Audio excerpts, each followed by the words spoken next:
Thank you all for coming here. I think it is an interesting conference looking at all the alternate asset classes. We deal with one of them. My name is Gautam Jain. I'm part of the macro research team at the Jain Group, which is an emerging markets asset management firm. So the asset class that obviously I'll be discussing about is emerging markets.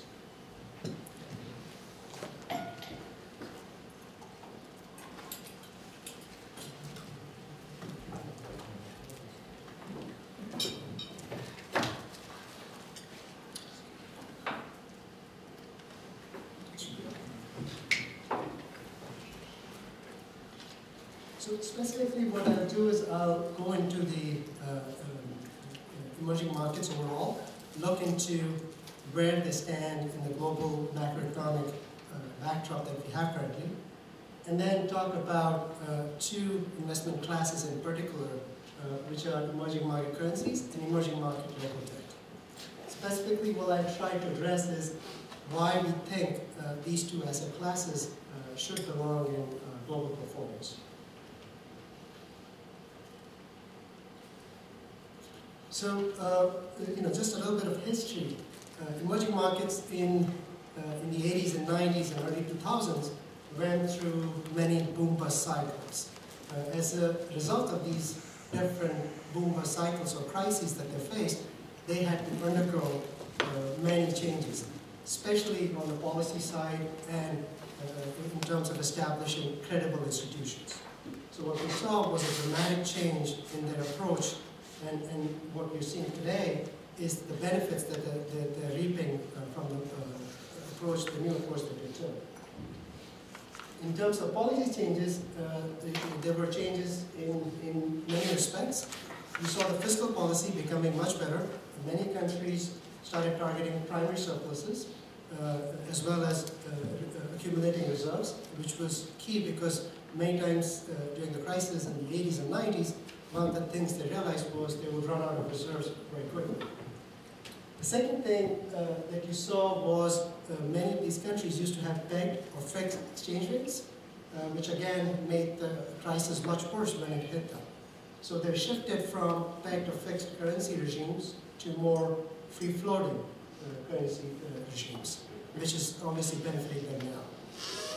The third important change that happened was central banks in many of these countries became autonomous. They became inflation targeters. As a result of their policies, they became more credible. And as a result of credible policies, they started seeing the benefits that they're seeing now. The main test of the new regime came during the 2008-2009 crisis. This was the first time that emerging markets could actually implement counter-cyclical policies, which they could never do in the past. And you can see the benefit that they got from this counter-cyclical policies because, as you can see in the chart on the left, since the crisis, you're looking at the debt, public debt in developed countries increasing significantly. The debt in emerging market countries, on the other hand, has remained relatively stable, if anything, maybe a little lower than it was going into the crisis. At the same time, the growth differential between emerging markets and developed countries has stayed relatively stable at about 4%. And this was the case even during the crisis and even after the crisis. This has remained relatively stable. So you have fundamentals in these countries that are, on aggregate, pretty strong. You have stable debt structures, and you have pretty attractive growth. So what is the advantage of these stable growth and the strong growth and stable debt structures? One of the things that you've seen is there's been a lot of capital inflows into emerging markets from developed countries. You've seen them reaping the benefit of those steps that they took.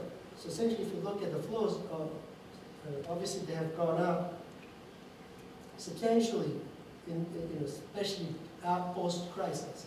A lot of this is the liquidity that was generated, that is being generated by central banks in developed countries via monetary stimulus that's being put in place, whether it's the Fed with its QE, DOJ with steps, a lot of that liquidity is being driven to emerging markets.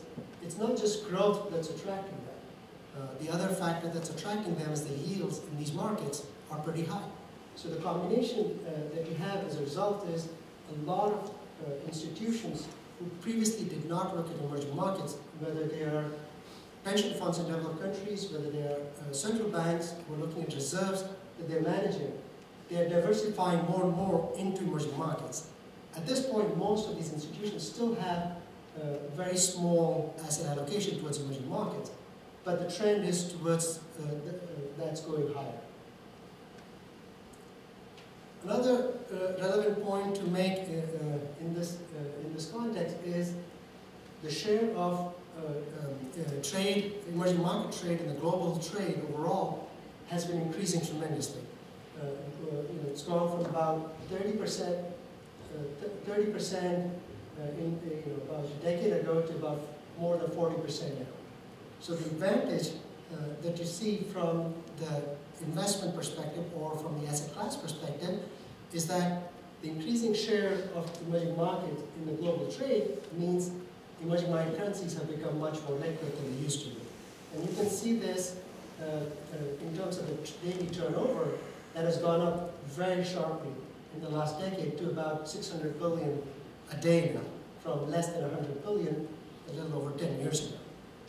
As a share of the daily global currency turnover, emerging markets now make almost 15% versus less than 5% in the same period. So it's caused a significant increase in liquidity of this asset class, which means you can now think of it as something that can be part of global portfolios, which previously was a drawback because of low liquidity. The other point to make in terms of liquidity is that the growth has been pretty diversified.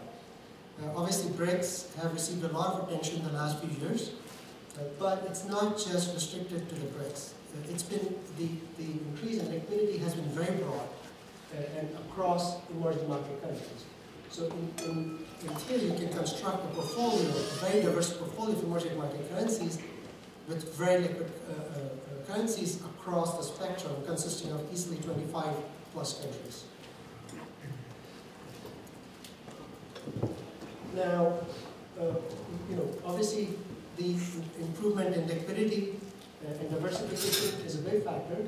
The other point to make is, obviously, this class has had a very attractive return over the past decade or so. The returns are a mix of capital appreciation of emerging market currencies that has happened, as well as the high carry that they provide. On average, they've been returning something like 6 to 7% a year, half from capital appreciation and half from the carry. The carry at this point still is very high, about 350 basis points or very higher. And going forward, what we think is the capital appreciation trend should continue for the global rebalancing to occur. You have a lot of central banks in developed countries trying to weaken the currencies. So the emerging market currencies, because of the stronger growth and because they run current account surpluses, are the natural other side of this weakness that you see in developed market currencies, as being the beneficiaries or the ones that will appreciate against them. So let's go beyond currencies now and expand it to EM local debt.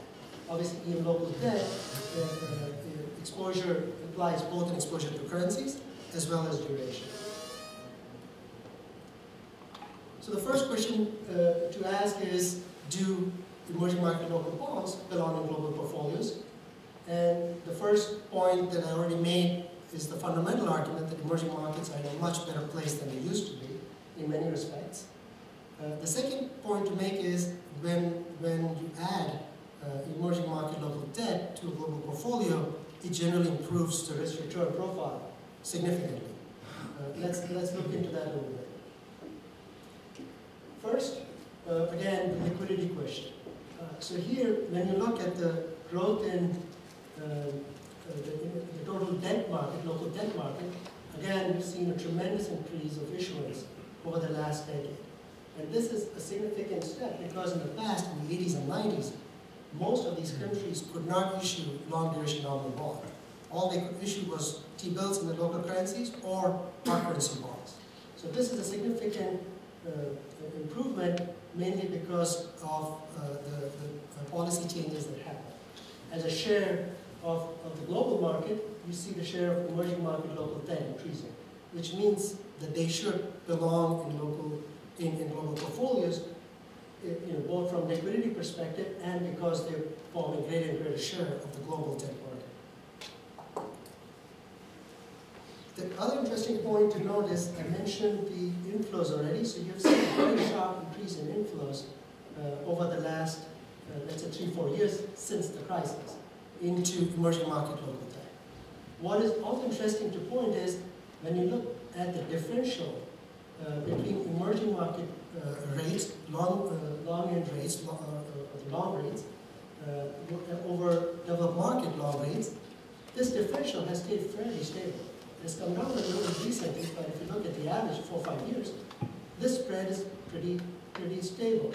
And what that means is you still have very high yield pickup of almost 350 basis points over developed countries when you go into emerging market local debt. This is despite the flows. So what this means is, going forward, you should continue to expect more inflows as long as you have the Fed and other central banks providing liquidity. Now, within emerging market local debt, one asset class that has received less attention and we think it should receive more is inflation-linked bonds within emerging markets. Similar to the local debt, this is an asset class that has grown tremendously. At this point, emerging market linkers form almost 20% of the global linker market. So it's a very significant asset class, and it's something that it's hard to ignore. The other point is, when you look at the break-evens of emerging markets, compare them with forward inflation expectations, they are low. So what this means is this is an asset class that's also quite cheap.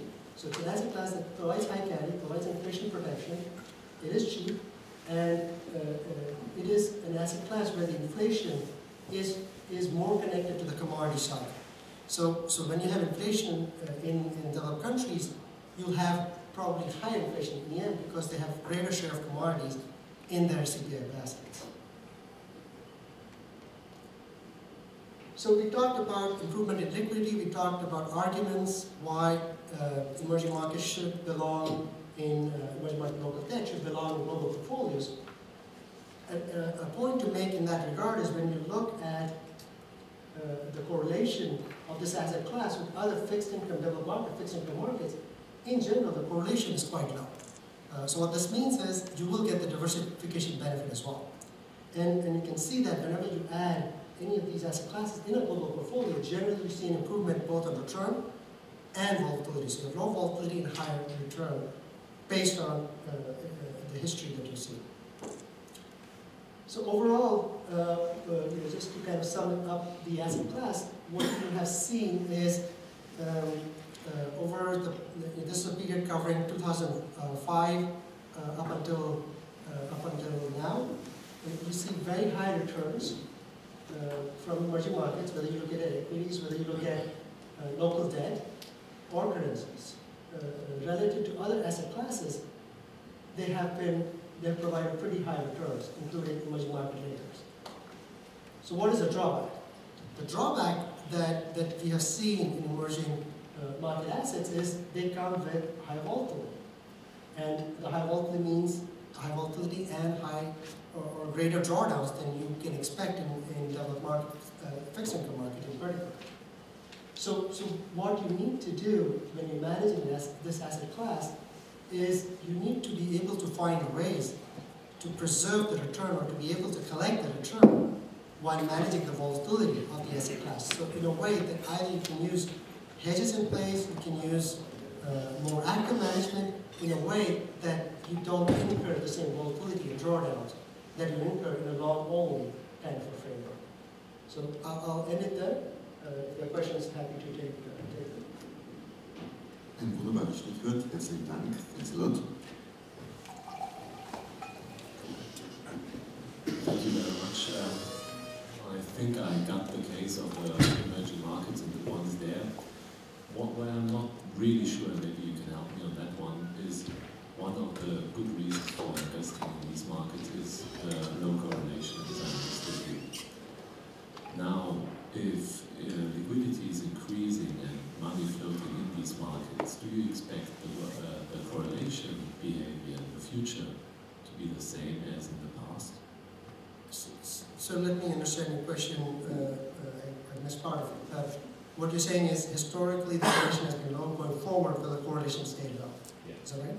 Okay. So I think obviously you're in an environment where you have tail risks coming from many reasons. You have tail risks coming from the U.S. fiscal situation, which is not great. It's, at the same time, you have Eurozone problems, which are again influencing some of these countries. So what you saw in the last couple of years was a lot of increase in correlation across assets, mainly because these were the tail risks that were driving all markets. What you've seen since then, or since let's say it was the middle of last year, is these correlations have begun to drop again. The reason for that is people are viewing these tail risks as being low.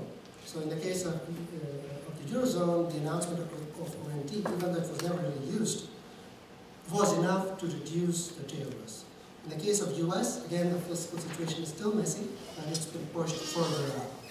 In the case of China, the hard-landing concerns at least have been pushed back, even though people are still evaluating growth in China. So what this means is you're in an environment where tail risks have become lower than they were in the last 2 years.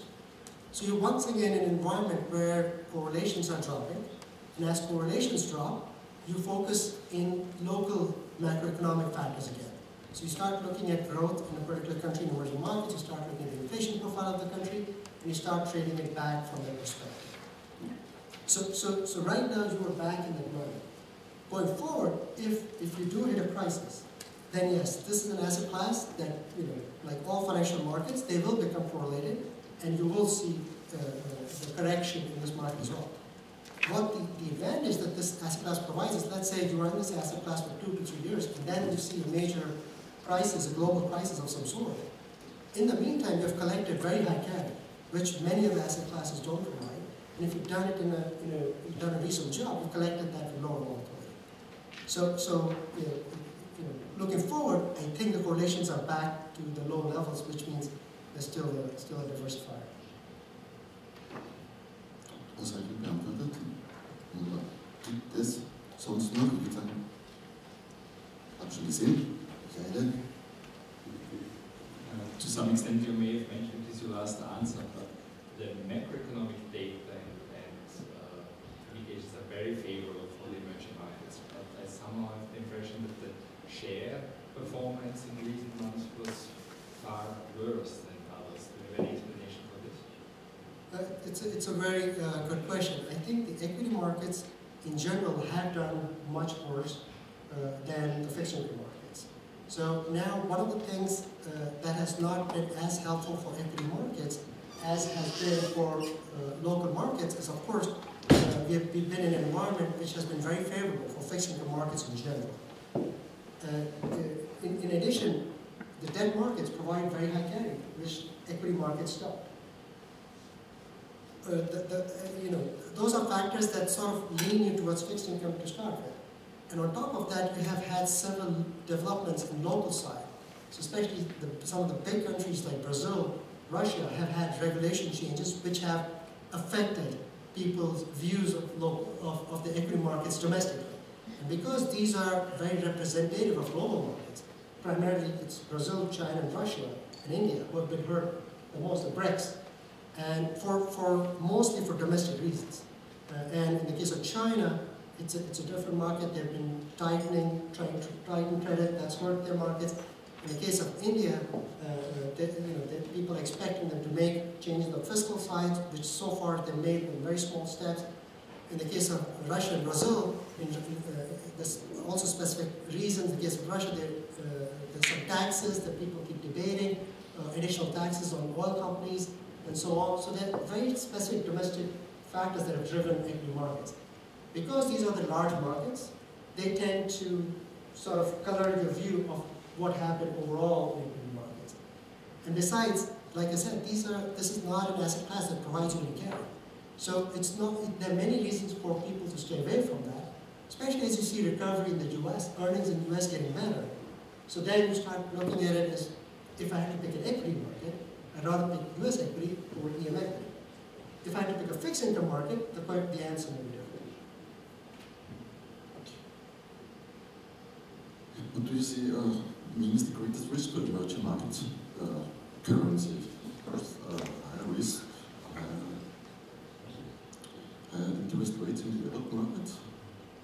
Yes, I think that is an important, you're absolutely right. I think one of the risks to monitor is when the Fed start exiting its QE policies. So you may be heading into the end of the year, beginning of the year, or maybe sooner, that the market starts getting concerned about the Fed exiting QE. Now, obviously, there are many scenarios you can construct in which, how the Fed will exit. What we think is, and if you listen to Ben Bernanke, the chairman Bernanke, and Janet Yellen, who's presumably the successor, what they have emphasized is they want to keep the stimulative policies in place as long as they don't see recovery anchored in a very stable fashion. So they want to see sustained recovery. And they've given indicators on what they will look at, 2.5% inflation or higher, unemployment below 6.5%. But even these are indicators, in the sense that they're not married to them. So they would, in all likelihood, be willing to look through a higher inflation if they still don't see growth.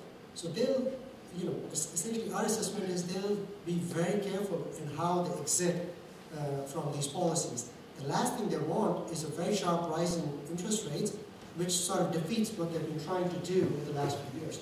So they'll take a very gradual phasing out kind of approach, where the first thing, most likely what they'll do is they'll be purchasing treasuries and mortgage-backed securities, but less than before. So instead of buying 85 billion per month, maybe they'll buy 70, 65, or something like that.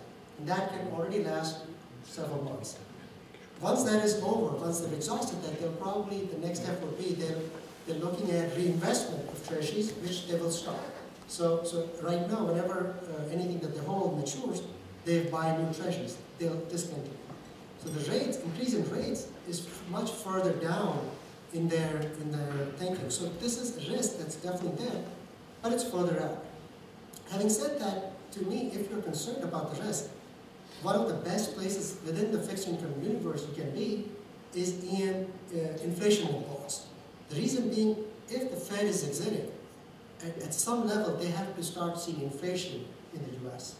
If they're beginning to see inflation in the US, you're likely to see a greater inflation in emerging markets, because emerging markets have much less slack already to begin with. Unemployment in many emerging market countries are close to historical lows. The utilization rates are very high. So these are countries where already inflationary pressures are evident. If there's inflation pressure on the global level, you'll probably see an even higher pickup in inflation. So one of the best asset classes in that environment, in the fixed income universe, could be emerging market inflation and bonds. Wieder eine Alternative gefunden zur normalen Anleihe. Ich hoffe, es gibt jetzt keine Frage mehr auf Anführungszeichen, weil eine brennt natürlich. Sonst würde ich gerne zum nächsten Punkt